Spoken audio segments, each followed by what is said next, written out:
So in the previous video, we solved this problem the hard way.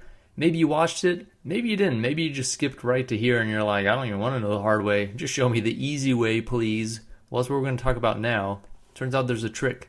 And the trick is, after you solve this problem the hard way, with a 5 kilogram mass and a 3 kilogram mass, when you find the acceleration, what you get is this, that the acceleration of the 5 kilogram mass is just 29.4 divided by 8 kilograms.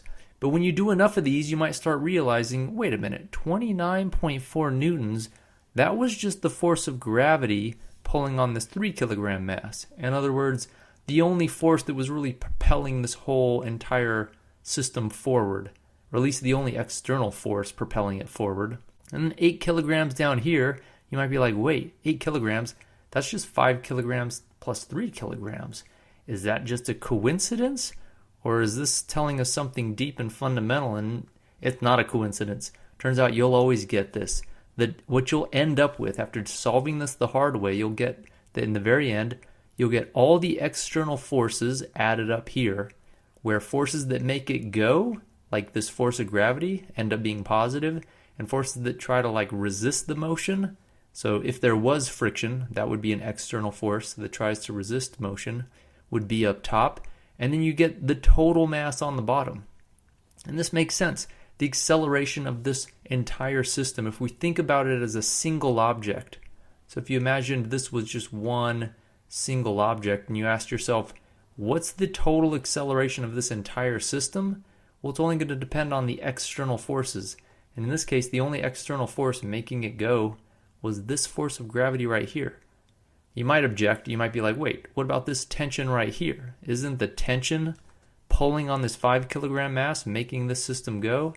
It is, but since it's an internal force now, if we're treating this entire system as our one object, since this tension is pulling, trying to make it go, you've got another tension over here resisting the motion on this mass, trying to make it stop. That's what internal forces do. They're always equal and opposite on one part of the object and the other, so you can't propel yourself forward with an internal force. So these end up canceling out essentially. The only force you have in this case was the force of gravity on top, only external forces, and the total mass on the bottom. And that's the trick. That's the trick to quickly find the acceleration of some system that might be complicated if you had to do it in multiple equations and multiple unknowns, but much, much easier once you realize this. So the trick, sometimes it's called just treating systems as a single object. So let me just show you really quick. If that made no sense, let me just show you what this means. If we just get rid of this. So what I'm claiming is this. If you ever have a system where multiple objects are required to move with the exact same magnitude of acceleration, right? Because maybe they're tied together by a rope, or maybe they're pushing on each other. Maybe there's many boxes in a row, and these boxes all have to be pushed at the same acceleration because they can't get pushed through each other. Right? If there's some condition where multiple objects must have the same magnitude of acceleration, then you can simply find the acceleration of that system as if it were a single object. I'm writing SYS for system by just using Newton's second law, but instead of looking at an individual object for a given direction, we're just going to do all of the external forces, all the external forces on our system, treated as if it were a single object, divided by the total mass of our system. And so when you plug in these external forces, these are forces that are external. So external means not internal to the system. So if I think of this 5 kilogram box and this 3 kilogram box as a single mass, tension would be an internal force because it's applied internally between these two objects, between objects inside of our system. But the force of gravity on the 3 kilogram mass, that's an external force because that's the Earth pulling down on the 3 kilogram mass, and the Earth is not part of our system. Similarly, the normal force is an external force, but it's exactly canceled by the gravitational force. So even though those are external, they're not going to make it in here. I mean, you could put them in there, but they're just going to cancel anyway. We only look at forces in the direction of motion, and if it's a force that causes motion, we're going to make that a positive force. If it's a force in the direction of motion, like this force of gravity is, we make those positive forces. So forces will be plugged in positive into here if they make the system go. And that might seem weird. You might be like, wait, how do I decide if it makes the system go? Well, just ask yourself, is that force directed in the same direction as the motion of the system? So we're just saying the system's going to accelerate if there's forces that make it go, and we're going to make negative, we're going to plug in negative forces, the forces that make the system stop or resist the motion of the system. So maybe I should say resist motion of the system. In this case, for this one down here, I don't have any of those. So resist motion of the system, I don't have any of those. I could have, if I had a force of friction, then there'd be an external force that resists the motion. I would plug in that external force as a negative because it resists the motion. So even though this might sound weird, it makes sense if you think about it. The acceleration of our system, treated as a single object, is only going to depend on the forces that try to make the system go and the forces that try to make the system stop or resist the motion. So if we add those accordingly with positives and negatives, we divide by the total mass, which gives a total measure of the inertia of our system, we'll get the acceleration of our system. It makes sense? And it works. Turns out this always works, and it saves a ridiculous amount of time. For instance, if we wanted to do this problem, if you just gave me this problem straight away and you were told do this however you want, I would use this trick. And I would say that the acceleration of this system, which is composed of this 5 kilogram mass and our 3 kilogram mass, is just going to be equal to, I'd ask myself, what force makes this system go? What force drives this system? And it's this force of gravity on the 3 kilogram mass that's driving this system, right? If you took this force away, if you eliminated that force, nothing's going to happen here. This is the force making the system go. So I'd put in my 3 kilograms times 9.8.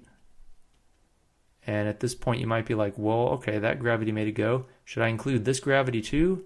But no, that gravity is perpendicular to the motion for one. So this gravity isn't making the system go. That's just causing this mass to sit on the table. And for two, it's canceled by that normal force. So those cancel anyway, even though they're external forces. This is it. This is the only one that drives the system. So I'd put that in here and I'd divide by my total mass, because that tells me how much my system resists through inertia, changes in velocity.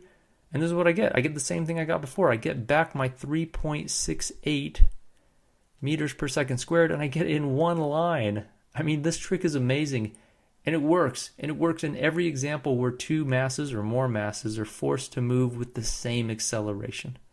So this is great. This will save you a ton of time. This is supposed to be a 3 here.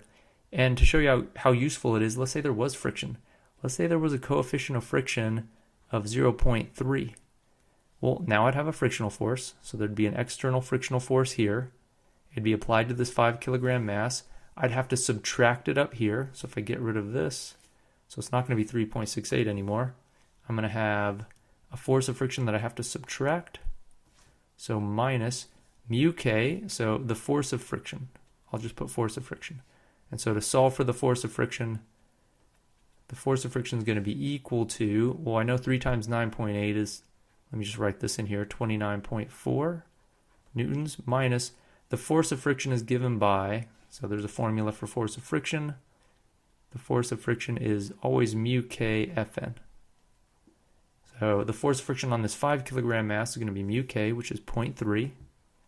So it's going to be 0.3 times the normal force, not the normal force on our entire system. I don't include this 3 kilogram mass. It's only the normal force on this 5 kilogram mass that's contributing to this force of friction here. So even though we're treating the system as a whole, we still have to find individual forces on these individual boxes correctly. So there won't be the entire mass that goes here. The normal force on the 5 kilogram mass is just going to be 5 kilograms times 9.8 meters per second squared. I divide by my total mass down here because the entire mass is resisting motion through inertia. Now if I solve this for my acceleration of the system, I get 1.84 meters per second squared. So this is less than our 3.68, and that makes sense. Now there's a resistive force, a resistive external force trying to prevent the system from moving. But you have to be careful.